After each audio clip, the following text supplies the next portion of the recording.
नमस्कार, जय हिंद। हम लोग पढ़ रहे हैं भारत के भौतिक प्रदेश। मध्यवर्ती उच्च भूमि में, उत्तर मध्यवर्ती उच्च भूमि में अरावली पर्वत श्रेणी और मालवा का पठार को पढ़ा। दक्षिण मध्यवर्ती उच्च भूमि में हम पढ़ेंगे विंध्यन पर्वत श्रेणी और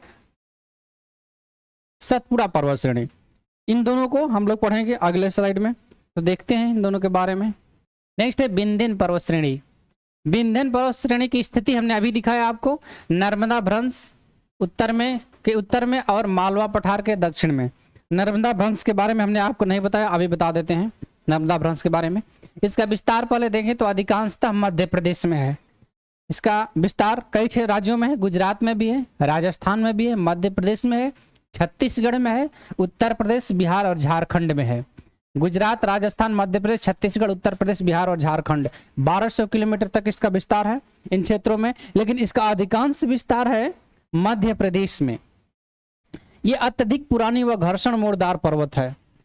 अरावली बहुत ज्यादा पुरानी पर्वत श्रेणी थी, लेकिन अरावली के बाद अगर कोई पुरानी पर्वत श्रेणी है तो विंध्यन पर्वत श्रेणी ही है, जिसकी औसत ऊंचाई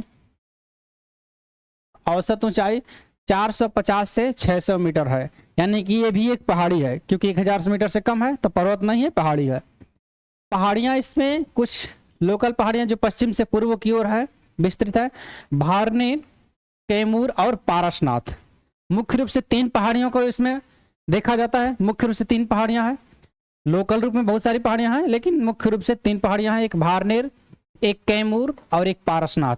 भारनेर मध्य प्रदेश उत्तर प्रदेश में पड़ती है, कैमूर मध्य प्रदेश और छत्तीसगढ़ में, और पारसनाथ झारखंड में पड़ता है। ये झारखंड तक इसका विस्तार है। इसकी सबसे ऊंची चोटी है कालूनूर, जिसे गुडविल पीक या सद्भावना चोटी कहते हैं। गुडविल पीक का ही इंग्लिश शब्द है, इसी का अर्थ है सद्भावना चोटी। तो कालूनूर, माउंट कालूनूर को गुडविल पीक या सद्भावना चोटी कहते हैं। ये मध्य प्रदेश के दामोह जिले में स्थित है।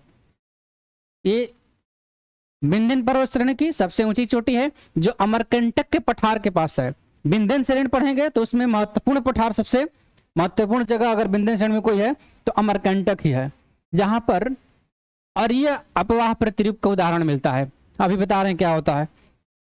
तो अमरकंटक पठार के पास ही सबसे ऊंची चोटी मिलती है, माउंट कालूनूर या गुडविल पीक सद्भावना चोटी। उत्तर भारत और दक्षिण भारत को अलग करती है। यानी कि हम उत्तर भारत और दक्षिण भारत को देखते हैं कि ये दक्षिण भारत का है, ये उत्तर भारत का क्षेत्र है। तो उत्तर भारत और दक्षिण भारत के क्षेत्र को ये विंध्यन पर्वत श्रेणी ही अलग करती है। इसको अभी हम मैप पर देखेंगे। परतदार चट्टानों से निर्मित है, परतदार चट्टानों से निर्मित है। हम बताएं कि अगर कोई ज्वालामुखी निर्माण से निर्मित हुआ है तो परतदार चट्टानों से नहीं, अन्यथा अगर अक्षय पर्दन से बना है तो परतदार चट्टानों से ही बनता है, यानी कि लेयर बाय लेयर बनता है वो। तो लेयर बाय लेयर इसको हम लोग पिछले एपिसोड में पढ़ चुके हैं। तो ये ये परतदार चट्टानों से निर्मित है। और परतदार चट्टानों से निर्मित है, इसमें भवन निर्माण सामग्री के जैसे बलुआ पत्थर,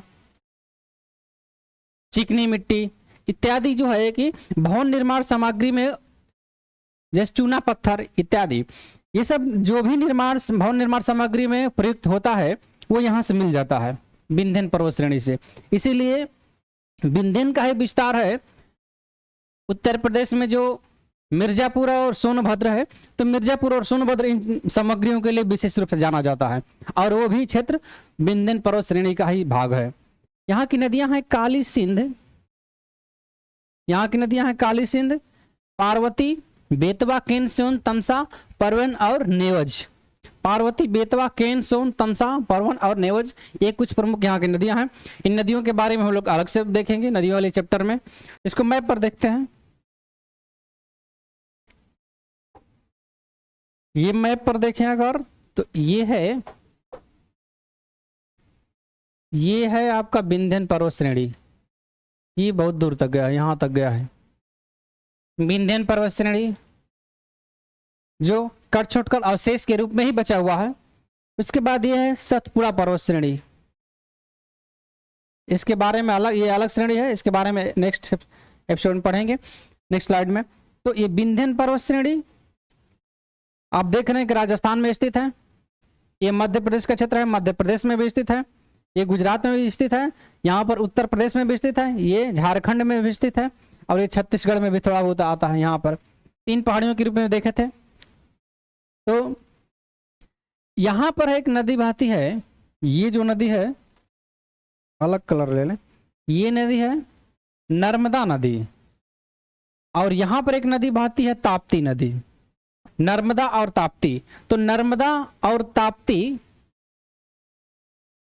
के बीच में सतपुड़ा पर्वत श्रेणी बहती है। तो ये भी एक पर्वत श्रेणी है और ये भी एक पर्वत श्रेणी है, यानी कि ये वाला।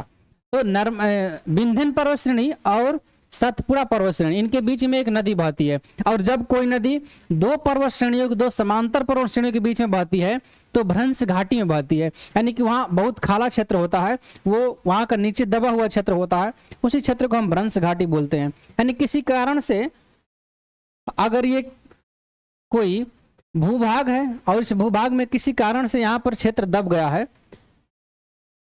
तो इस क्षेत्र को दबे हुए अवतलित क्षेत्र को हम लोग भ्रंश घाटी बोलते हैं। अगर दब गया है तो इतना ये भूभाग है और यहाँ से नदी बह रही है, यानी कि नीचे से नदी बह रही है गड्ढे में से, उसी को भ्रंश घाटी बोलते हैं।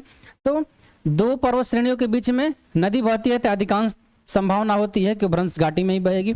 तो नर्मदा नदी भ्रंश घाटी में बहती है। इसलिए हमने बताया कि विंध्यन पर्वत श्रेणी के उत्तर में मालवा का पठार है, दक्षिण में नर्मदा भ्रंश घाटी है, और इसके दक्षिण में सतपुड़ा पर्वत श्रेणी है। उसके बारे में हम लोग पढ़ेंगे। नेक्स्ट देखते हैं सतपुड़ा पर्वत श्रेणी के बारे में ही। नेक्स्ट है सतपुड़ा पर्वत श्रेणी।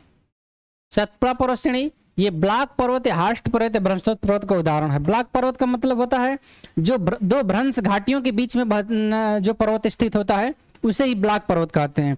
जैसे ये एक नदी बह रही है, यहाँ भी एक नदी बह रही है, और इन 2 नदियों के बीच में यहाँ पर एक पर्वत श्रेणी है, यहाँ पर एक पर्वत श्रेणी है। जब ये पर्वत श्रेणी है, क्योंकि ये नदी बह रही है तो खाले गड्ढे में बह रही होगी, और ये भी नदी बह रही है तो खाले गड्ढे में बह रही होगी, और दोनों तरफ गड्ढा है और बीच में पर्वत श्रेणी है। तो बीच का पर्वत श्रेणी बहुत ऊंचाई दिखेगा और उसके सपाट क्षेत्र दिखते हैं, उसके जो शिखर होते हैं सपाट दिखते हैं, दिखते क्या होते भी हैं। तो इस प्रकार के पर्वत को ही हम लोग बोलते हैं ब्लॉक पर्वत या हार्स्ट पर्वत, या इसी को नाम देते हैं भ्रंशोक्त पर्वत। भ्रंशोक्त का मतलब भ्रंश से बना है, तो भ्रंशोक्त का मतलब दोनों तरफ से भ्रंश घाटी है, इधर से भी भ्रंश घाटी है और इधर से, यानी कि जिस पर्वत श्रेणी के दोनों तरफ से भ्रंश घाटी हो उस पर्वत श्रेणी को बोलते हैं भ्रंशोक्त पर्वत, या उसी को ब्लॉक पर्वत या हार्स्ट पर्वत बोलते हैं। इसके उत्तर में नर्मदा भ्रंश घाटी, दक्षिण में ताप्ती भ्रंश घाटी है। आप देख रहे हैं ये नर्मदा भ्रंश घाटी है। अगर ये ब्लॉक पर्वत है सतपुड़ा पर्वत श्रेणी, तो इसके उत्तर में नर्मदा भ्रंश घाटी और दक्षिण में ताप्ती भ्रंश घाटी है। अभी देखेंगे मैप में, पूर्व में छोटा नागपुर का पठार है। इसका विभाजन पश्चिम से पूर्व की ओर करें तो राजपीपला, महादेव और मैकाल, महादेव और राजपीपला, इसके बारे में 3 भागों में विभाजित कर सकते हैं, इसको 3 पर्वतों में विभाजित कर सकते हैं। और भारत में स्थित एकमात्र ब्लॉक पर्वत का उदाहरण है, सिर्फ एक ही भारत में ब्लॉक पर्वत है, सतपुड़ा पर्वत श्रेणी। इसके अलावा और ने कोई भी पर्वत श्रेणी ब्लॉक नहीं है, क्योंकि हमने बताया कि ब्लॉक पर्वत श्रेणी वो होता है जिसके दोनों ओर से भ्रंश घाटी बहती है। और भारत में केवल 3 ही नदियां हैं जो भ्रंश घाटी में बहती हैं, नर्मदा और ताप्ती, ये तो दोनों यहीं पे है, और एक और नदी है छोटा नागपुर पठार में जो बहती है, तो वो भी भ्रंश घाटी में बहती है, वहां एक ही है। तो भारत में केवल एक ही ब्लॉक पर्वत है, वो है सतपुड़ा पर्वत श्रेणी। इसकी सर्वोच्च चोटी है धूपगढ़, जिसकी ऊंचाई है 1350 मीटर, जो महादेव पहाड़ी पर स्थित है, पंचमढ़ी के पास। महादेव पहाड़ी यानी कि बीच वाली पहाड़ी पर। पठार है अमरकंटक का पठार, इस पर अमरकंटक का पठार है जो मैकाल पर्वत पर है, यानी कि जो छत्तीसगढ़ के पास है मैकाल पठार, उस पर।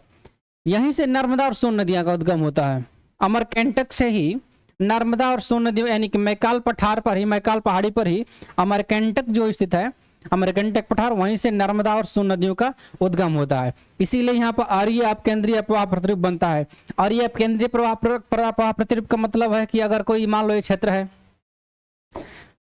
ये क्षेत्र है और यहाँ से कई तरफ से नदियां निकल रही हैं, मान लो इधर भी नदी निकल रही है, इधर भी नदी निकल रही है, इधर भी निकल रही है, तो एक ही क्षेत्र से अगर कई चारों ओर नदियां निकलती है तो और ये आप केंद्रीय अफवाह प्रतिरूप कहते हैं। जैसे गोला, एक गोला है, इसमें केंद्र है ना, तो केंद्र के चारों ओर ऐसे जा सकती है, तो यही तो अपकेंद्रीय होता है। आप अभिकेंद्रीय और अपकेंद्रीय आप पढ़े होंगे फिजिक्स में, तो ये अपकेंद्रीय होता है। तो अपकेंद्रीय अफवाह प्रतिरूप या आड़ी अफवाह प्रतिरूप कहते हैं। इसके बारे में अलग से देखेंगे नदी वाले चैप्टर में।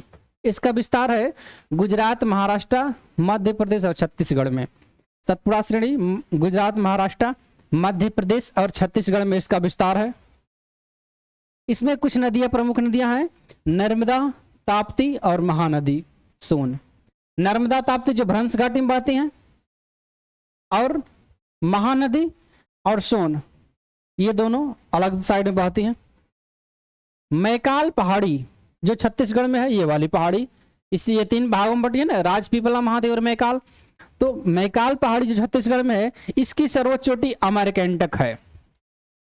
जो अमरकंटक पठार है मैकाल की सबसे ऊंची चोटी है, जिसकी ऊंचाई है 1064 मीटर। और यहीं पर अरी अपकेंद्रीय प्रवाह प्रतिरूप का उदाहरण मिलता है। इसके बारे में अभी हमने बताया आपको।